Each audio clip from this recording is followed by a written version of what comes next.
What are the ramifications from a libertarian standpoint of President Franklin Roosevelt's New Deal as well as his foreign policy? Join Richard Ebeling and me and special guest David Beito in this week's Libertarian Angle as we examine that question.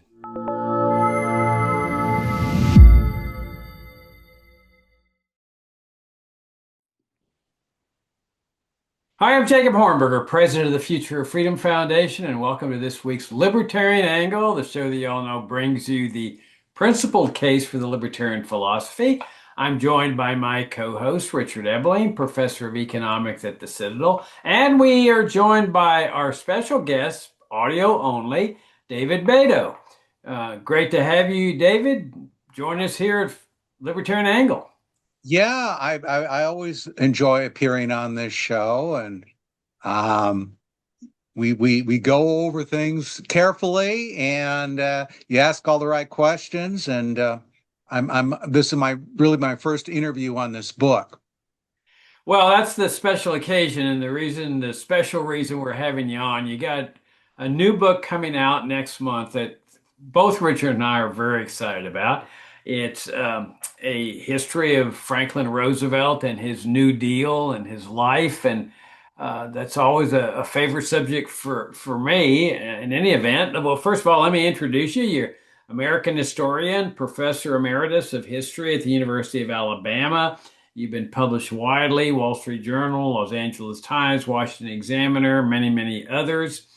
You've written several books. You've gotten numerous awards for your books and other works. And another book that you wrote relating to Franklin Roosevelt was in 2023, The New Deal's War on the Bill of Rights, the untold story of FDR's concentration camps, censorship, and mass surveillance. And now you've come up with this book that's coming out that both Richard and I have perused the galleys for. And it's fantastic because, as you know, and as Richard knows, we've got thousands of books by mainstream statist historians proclaiming the virtues and singing the praises of the New Deal and everything that Franklin Roosevelt did to revolutionize America's economic system. And so it's fantastic to have a book on the New Deal and Roosevelt's background written from a libertarian perspective. So why don't you give us a little bit of an introduction as to why you wrote the book and what it's about, and then we'll take it from there. Well, I got a call from an old friend who's old sort of libertarian guy in Chicago. Some of you might have heard of him, David Ramsey Steele. He's the used to work for Open Court Books, and now it's kind of a successor, Karis Books, and offered me an advance. He says, we want somebody to write a biography of Roosevelt. And I sort of felt like saying, well, I just did a book about Roosevelt, The New Deal's War and the Bill of Rights, which was only 2 years ago. And he offered me a nice advance. So I said, okay, I'll tackle the whole enchilada, right? And the first book looks at Roosevelt's civil liberties record, and this book certainly looks at that as well. But I look at the whole story. I look at foreign policy. I look at the New Deal. I look at the whole sweep of his life. And as I got into it, I found that I never really cared much for Roosevelt. Even when I was a child and I watched that movie, Sunrise at Campobello, there was something about him that I didn't like. The actor, Ralph Bellamy, who played him very well, by the way. And as I got into the research, I found that I like him even less, that he strikes me as a very kind of devious figure in many ways. And his policies were disastrous. So often it is said that when people write biographies, they tend to soften in their views. I did not soften in my views. But again, I think I had the receipts and I had the evidence. All right, Richard. Well, first of all, I've read several FDR biographies, both pro and con, and I just want to say that I didn't have a chance to read it as thoroughly as I will, but I did go through it. I spent a couple of days going through it. I thought you did an excellent job, so Thank you. I'm looking forward to the wider reading public to have an opportunity to uh, to read it. But let me start off with sort of brushstroke questions for you to give some answers to, which I think are the common views that many people still have of Roosevelt. For example, my mother and grandmother were FDR Democrats. I was always told as a little boy that when he passed away, and in April of 1945, and the caisson was carrying him through the streets of Washington, D.C., where my mother was working in the Department of the Navy at that time. She was crying that the leader had passed away, that the person who had saved capitalism, who had ended the Great Depression, who had brought a new chance to the world through his leadership on the global scene. So this is the general portrayal that he came into office, that he was facing this major economic crisis, that the economy was suffering from this terrible depression, approximately 25% unemployment, the bank failures, thousands of banks, people were losing their savings, and that he came in and he ended the Great Depression, and he brought people back to work, and slowly but surely, as the 30s progressed, he brought America back in the direction of normalcy and greater prosperity once again. Now, I don't need to tell you, that's sort of like the thumbnail sort of conception over the decades. Uh, how do you respond to that conception and view of him historically? Parents would have talked exactly the same way. My parents were both very strong FDR admirers for those reasons, and they would also add to that. Here's a man. It's one of the reasons they like Nelson Rockefeller. Here's a man that didn't have to do it. Right? He was an aristocrat, and he came and he served the people, and that's what they said about Nelson Rockefeller too. So I think there was that perception. I think that was part of his appeal. He embraced his aristocratic background, unlike his cousin Teddy, and used it quite effectively. Well, okay, where to begin on this? The Great Depression, when Roosevelt takes office, if anything, he worsened it at the early stages, because during the transition period, he absolutely refused to cooperate with the previous administration in any way. And that's when many of the worst of the banking failures occurred during that period. The U.S. and we have statements from Roosevelt made to his advisors. Well, I want to make the country over anew. I don't want to bail out Herbie the Hoove. Called him Herbie the Hoove. Some Thomas, something Donald Trump would do. I don't want to bail him out. I don't want to help him out. So the country was kind of was in very bad shape, and he refused to do anything. And then he steps in with the banking holiday after taking office, and gets a lot of credit for that. There was an alternative to the banking holiday, however, and this was bills that were proposed by people like Senator Carter Glass to allow branch banking. Because a big problem with the American banking system was that you had the unit banks. In other words, you'd have a country bank, and it was the only bank, the only branch, and it would fail. And so that's where most of the bank failures occurred. And Canada did not have a single banking failure. And Roosevelt would have been aware of the Canadian system. He vacationed there, after all. But he showed no interest in that. And when Senator Glass, during the transition period, proposed yet again his bill, which Hoover had initially opposed, but now it was supporting, to allow branching, Roosevelt just refused to do it. So certainly the country was in depression when he took office, but it was in depression. We had double-digit unemployment all the way through the 1930s. And I often say that had Roosevelt not run again in 1940, would he been regarded as a success by anyone? And I really think even mainstream historians would have had to have said, well, we still had double-digit unemployment, and he hadn't succeeded. He hadn't done anything for African Americans. He hadn't done anything for refugees. So the fact that he came in during the war really, I think, cemented his reputation, which might have been very much rejected by even most historians had he just left office after 2 terms. Well, one of the myths that we all grow up with, I mean, from the first grade on up in our public government schools, is that Roosevelt saved the free enterprise system. And I don't think there's any question that he revolutionized the American system. But the way it's portrayed is that we've had the same economic system for the entire history of the United States, and that all he did was save what was a system that was inherently defective and that was falling apart. And so you've got this major transformation in American life. I mean, the whole welfare state was a major revolutionary change in America's economic system.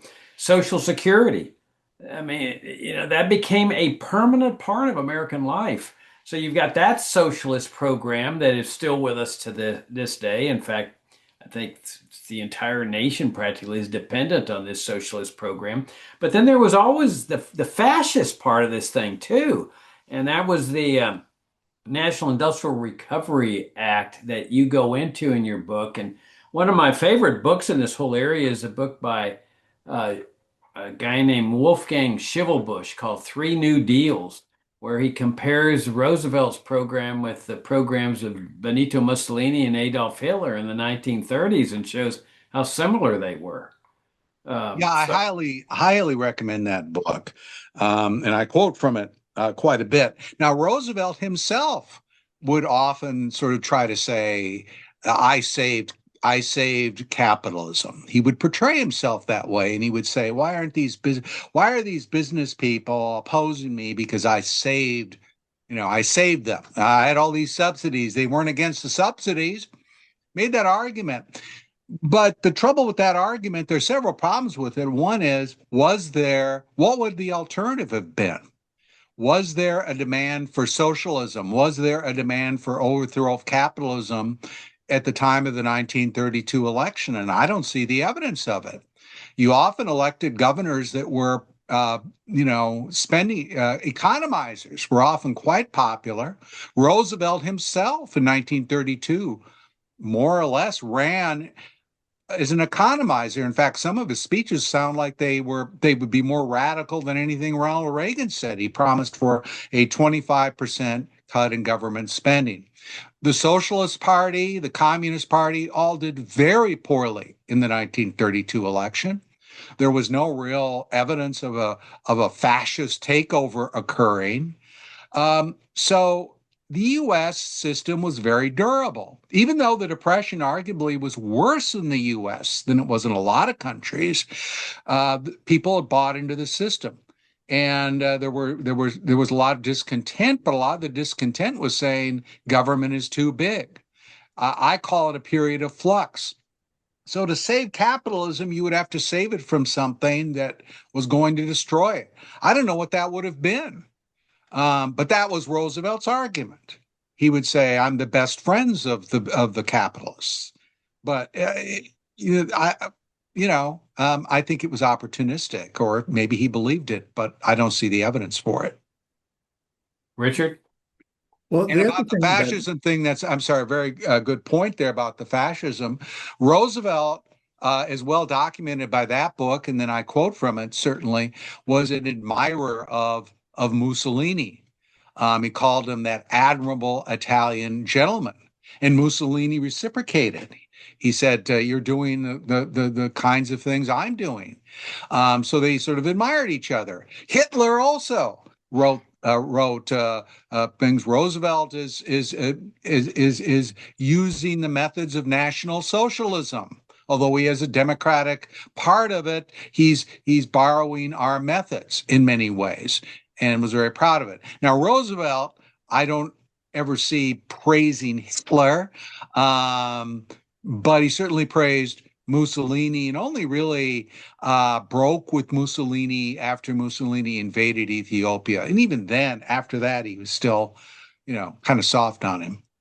Well, and there's Richard, before I turn it over to you, there's that letter that Hitler wrote to Roosevelt commending him on his economic policies and says, we're putting the greater good of society above the selfish interests of the individual here in Germany as well. And he was commending them for doing that. Richard? Yeah, I'd say another theme in your book, obviously, since it's covering Roosevelt's life, is the events leading up to and the war itself. And I would want perhaps you could touch on the theme that Roosevelt ran in 1940 on a part of his agenda was he's going to keep America out of the war. Again and again and again, American boys will not fight on foreign shores. Yet, in fact, behind the scenes, Roosevelt was doing many things that clearly were attempts to actively get America more and more involved and eventually militarily on the side of the British in the war. And I was wondering if you could say a few words about that aspect of those events of 1940 and 41. Yeah, Roosevelt was a Wilsonian. And as Secretary of the Navy, Assistant Secretary of Navy, he wanted to get in the war, and he would say things privately. I'm going to do something terribly unneutral, right? He had contempt for his boss. The secretary was more anti-war. He didn't care much for Bryan, so he's sort of a pro-war Democrat. That were his inclinations. However, Roosevelt was always driven by votes. He was expedient in that way. I think he had an ideology, but he wanted to win, and so he played a double game in the 1930s and was really an important figure in bringing about the Neutrality Act of the 1930s. He kind of was the first guy to suggest it. He went to Senator Nye and he said, "Why don't you guys? Why don't you pass some sort of neutrality law, keeping us out of foreign wars?" Because he recognized the tremendously pervasive anti-war feeling. People were going, "We don't want to be fooled again." And of course, he gave a very famous speech in 1936 where he said, "I hate war. I've seen war. I don't want to get into war." And of course, he said he'd seen war, which wasn't quite true because Roosevelt spurned the advice of his cousin Teddy, and even though he was in his 30s, refused to volunteer to fight in World War I. In any case, Roosevelt was initially sort of supportive of the Munich Agreement. In fact, he even bragged that he had a hand in it, bringing about the Munich Agreement. But he turns against, by 1939, he really is turning against Chamberlain, um, urging Chamberlain to take a tougher stand. And then he pushes legislation like the destroyer deal, and he pushes legislation like Lend-Lease, which is real dodgy a program where it sounds good, but essentially it was just giving the British money, right? Just giving them money, essentially no questions asked. And he had this language like we're loaning them a hose. If they're having a fire, we're the good neighbor loaning them a hose, but you don't really get back the hose.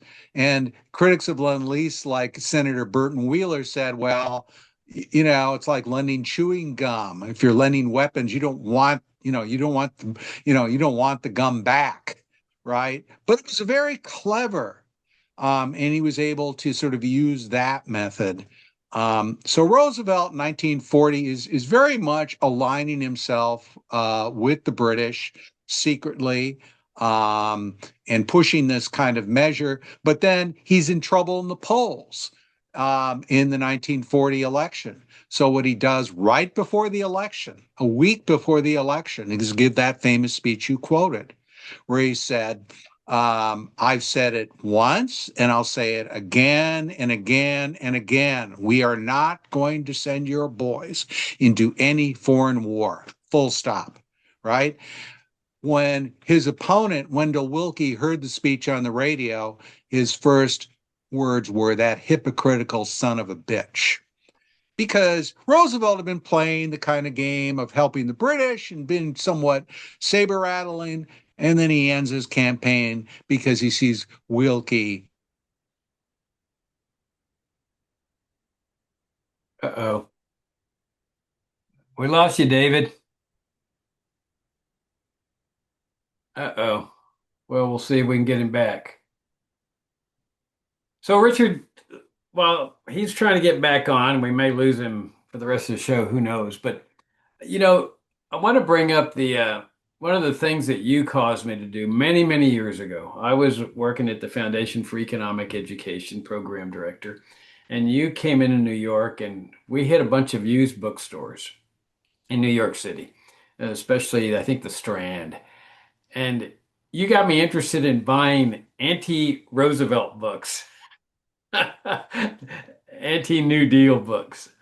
And I still have my collection of those books. They're little tiny books, but they were written by obscure authors in the 1930s and 1940s, and they were fascinating.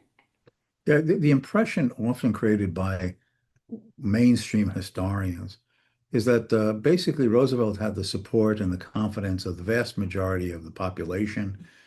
The only critics, vocal critics in the sense of the written word, were those who sort of fringe fanatics, stalwart opponents of any improvement of circumstances. But the fact is that if you carefully go through, as I ended up doing at one point, going through used bookstores uh, in the night and finding books from the 1930s, that Roosevelt era, often clustered, especially around the 1936 election. People were desperate to try to make the case for not electing him in 1936. There was a huge amount of literature about the regional problems that his New Deal programs were causing, the general socialization of American life under his big government paternalistic direction of how the administration was moving economic policy. Many attacks against the New Deal, as you were alluding to, the National Recovery Administration, um, um, and the Agricultural Adjustment Act. So there was a large groundswell of opposition to his programs that have just got lost. But in fact, there was a wide attitude that we have lost America and its original founding because of the things that Roosevelt is doing. Yeah, do you have me back there? Yep, we Yes, got you now we have back. you Yeah, back. I'm sorry. I'm just had dodgy internet these days, and I need to get that fixed. And I will. You taught me lessons for future interviews on the book. Okay. Yeah, we were talking about Roosevelt really wants to get the U.S. into the conflict. In fact, he's told Churchill, I'm going to try to get some way to get us in." And he has these incidents, but Hitler is has his hands full and very much is, passes the word to his naval commanders that he wants to avoid any sort of incident because he knows that Roosevelt is searching for an incident. So Roosevelt's emphasis is getting into the war in Europe. Japan is something of a sideshow. Partly, I think, because Roosevelt underestimated Japan. But by late 1941, Roosevelt has sort of decided that if we're going to go to war with Japan, that's okay. Um, and he's willing to get into a conflict with Japan.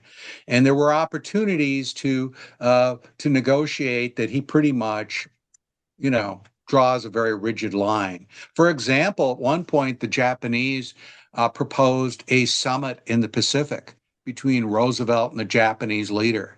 And he thought about it and he dawdled, and the opportunity passed by. At one time, very briefly, the Japanese even proposed evacuating China. But again, they didn't seize on this. So basically, I think by he was willing to go to war with Japan, basically, and I think he recognized that a bonus of that would be that that would lead, because Japan was allies with Germany, that would lead to war with Germany as well eventually. I think he knew that. Now, was that his chief motivation for going to war with Japan? I think it was a bonus. But certainly he wanted his emphasis was on going to war with Germany. Yeah, I would go even further and say that he actually wanted a war with Japan as a back door to getting into the war against Germany because Hitler refused to take his bait in the Atlantic. And so I think he figured out, well, if I can provoke a war with Japan with the oil embargo, knowing that they desperately needed the oil, and freezing their accounts and refusing to negotiate with them, that if he could provoke an incident that would give him the congressional declaration of war that he could not get because of the tremendous animosity among the American people about getting into another European war, another world war. I think he figured that this is his best shot, and it worked. I mean, he succeeded in doing that.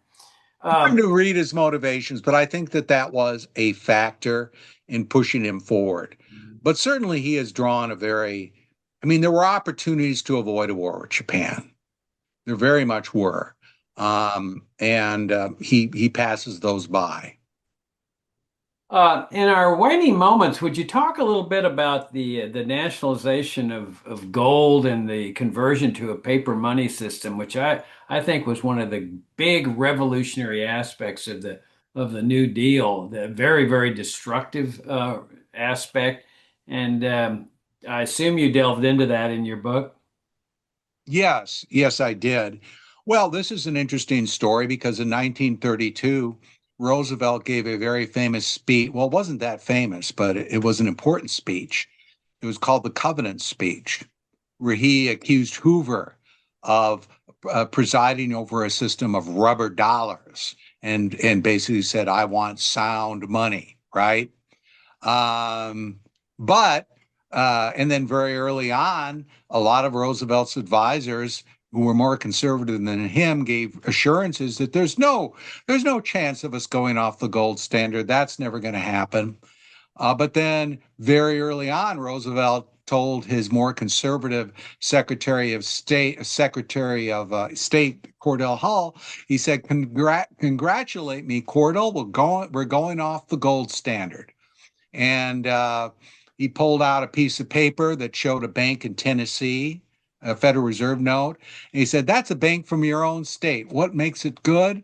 It's just my word makes it good." So Americans were prohibited from owning gold under the New Deal. And um, I'm sorry, I was interrupted there. Um, and again, a crisis atmosphere had been created, partly because Roosevelt let the banking sector collapse so quickly. There had been a financial crisis. So Roosevelt's theory was basically very much if there's an opportunity, he's going to take it. And he prefers a fiat system, I think, for a lot of reasons. And one reason he prefers it is it gives him discretion. This is Roosevelt's big view. He wants discretion, and he wants, and that'll give him maximum discretion. Yeah, I find it absolutely fascinating that we have this system under the Constitution that was clearly based on gold coins and silver coins being the official money of the American people. The framers clearly made that the official money that the federal government was given the power to coin money. Well, you don't coin money out of paper. The fact was that right after the Constitution was adopted, the Treasury starts issuing gold coins and silver coins. The states under the Constitution were prohibited from making anything but gold coins and silver coins legal tender. So if you were going to change a system under our system of government, you go through a constitutional amendment, which is a very arduous process. The fact that he got away with this and that the Supreme Court approved it to me is phenomenal, David. I agree with you, but you gotta recognize, the country had 25% unemployment. There was kind of a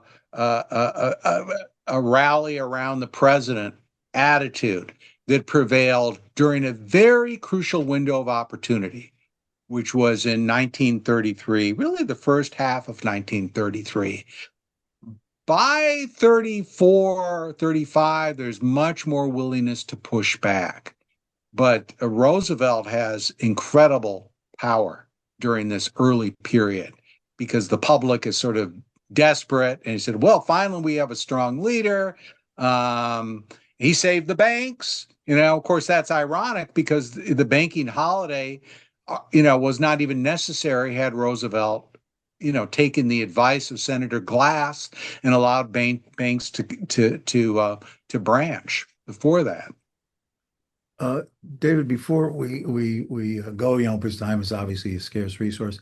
Uh, as an extension of what we talked about getting into the war, I was wondering if you could say a few words about your interpretation of Roosevelt's conduct, obviously at the Tehran conference, but most especially at the Yalta conference. Apologists for him have said, well, he was old, he was frail, he wasn't his real self. Uh, but it could easily also be interpreted that Roosevelt knew exactly what he was doing in trying to make these deals with Stalin. And I'm wondering if you could sort of briefly talk about the wartime conferences, especially Yalta, and how you see his relationship with Stalin. Okay, well, I think the big elephant in the room we're talking about, in addition to that, is at Casablanca, Roosevelt proclaims the doctrine of unconditional surrender, Right. which was very similar to his doctrine towards um, Jewish refugees. Roosevelt was completely unwilling to negotiate with any Axis power, including places like Romania and Hungary that were getting restive. They were willing to make deals to let their Jewish population leave. There were windows of opportunities that he passed up because his view was, I'm not going to negotiate with Italy, Germany, and Japan. Their whole system has to go. That means everybody, the military, everybody associated with those regimes in any way, even if they were critical of those regimes. So that doctrine painted the U.S. in a quarter. And Churchill was against it. He thought that was a terrible idea. Well, Roosevelt has always been very much got a naive view towards Stalin, and that dates back to 1941, after the Soviet Union was attacked. Even though it had attacked as many countries as Germany, right, when it was allies with Germany, Roosevelt is pushing very hard for Lend-Lease. And the Catholics complained about, well, the Soviet Union is oppressing Christians. And Roosevelt gave this news conference. He said, well, they've got a constitution of the Soviet Union that provides for freedom of conscience. Although it also says you can't propagandize, but that's really just like our Constitution. And this is before Pearl Harbor. So his attitude was very naive. He has advisors like Harry Hopkins and so forth. So essentially, he gives the Soviets a blank check. Now, he had discretion at Yalta if he had wanted to use it. He had used it against Churchill, and that was Lend-Lease money. There was another big installment of Lend-Lease money, and it was over $1 billion. A lot of money at that time. He could have just said to Stalin, okay, you're not getting that money unless, for example, you recognize the democratic government of Poland, right? That was the big issue. Gone to war for Poland, after all. And now Poland is being sold out. But he doesn't use that. He does use it against Churchill, however. He uses Lend-Lease money to tell Churchill to support this draconian plan called the Morgenthau Plan, which Churchill did not want to endorse, but he ends up endorsing because basically Roosevelt threatening with loss of Lend-Lease money. He could have done the same thing with Stalin. So he's certainly old and he's certainly enfeebled. He's dying. He's in terrible shape at Yalta. No doubt about that. And at Tehran, too, to a great extent. Very bad shape, health-wise. But would he have acted differently had he been in great health? I don't really know. I don't really necessarily think so. I think he had this long-standing, at least going back to 1941, naive view towards the Soviets, that they really weren't so bad. He called Stalin Uncle Joe. He tried to charm Stalin at Tehran. He walked across, he said, called him Uncle Joe. Do you mind if I call you Uncle Joe? And according to Roosevelt, Stalin walked around the table and was so happy he shook his hand. Although I've heard different accounts of that incident. But he would make fun of Churchill to try to appease Stalin. He'd talk about Churchill and his drinking and his archaic empire and all this, try to buddy up to Stalin. Stalin knew what this guy was doing. Stalin understood Roosevelt, what he was trying to do. Well, in But one of the Roosevelt thought he memoirs could of charm him. Thought he people who could knew charm him. him, Roosevelt was saying he liked dealing with Stalin because he's the whole works. You don't have to deal with a Congress or a Yeah. court. He's the whole works. And the other thing is that when he came back from Yalta and had his meeting with his cabinet to tell them how the conference went, he says, every time I meet Stalin, I like him more. There's something of the Christian gentleman in him. I mean, what I kind never of heard la that, la but I land can did he believe live it. in? I can believe it. Yeah, he was in terrible shape when he came back. He gave this very short little speech where he said, "I'm in great health. I've never felt better." And meanwhile, he couldn't even move his right hand. If you were having drinks with him, his hands would shake so much that you had to hold the drink for him. They found him on the floor in the White House quite a few times, falling out of his wheelchair. It's all covered up. The Biden cover up is bad, but this one was, if anything, worse. Although I don't know, maybe not, but it was pretty terrible. His White House physician was just this shameless liar. But it was well known because he had gone to see specialists. His daughter had insisted that he see specialists, that he was a dying man. But you wouldn't hear that officially. Unfortunately, as Jacob was saying, we are running out of time. But in the last few minutes, I was wondering if we might give you sort of a closing thing of, Roosevelt died 80 years ago. It's lifetimes ago. But how would you see his importance and legacy for the America of today? Well, one of his, I mean, I don't know where you choose, how you choose. One of the legacies certainly is telecommunications regulation and control. Roosevelt was a master at using his power to force dissident voices off the radio.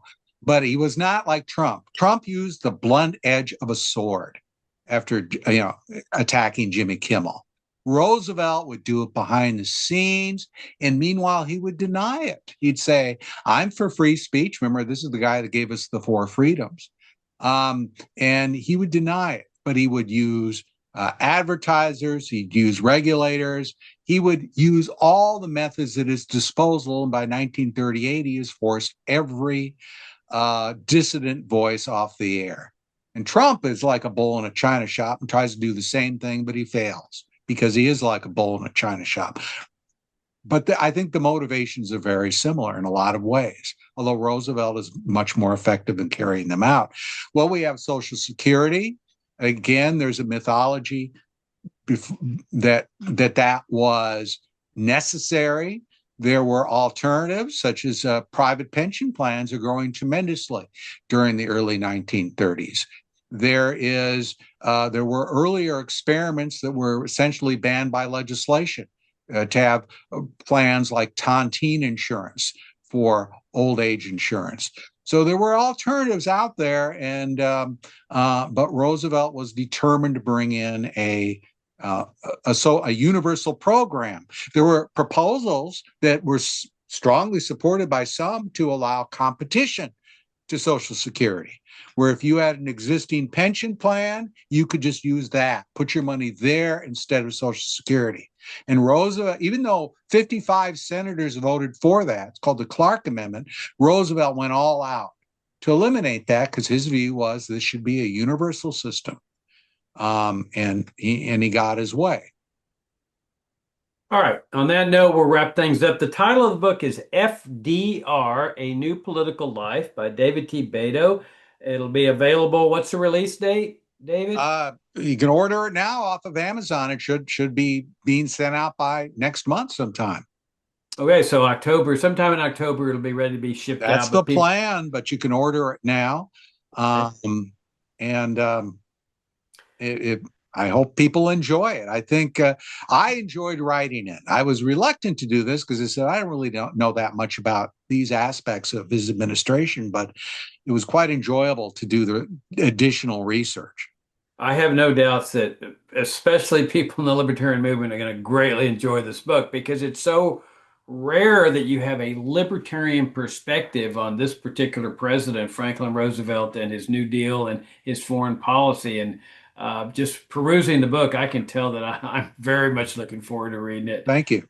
FDR, A New Political Life. David, thank you very much for joining us. Richard, as always, enjoyed the conversation with you, and I look forward to talking to you next week, Richard. Until next time, thank you, David. Okay, see you guys later. Bye.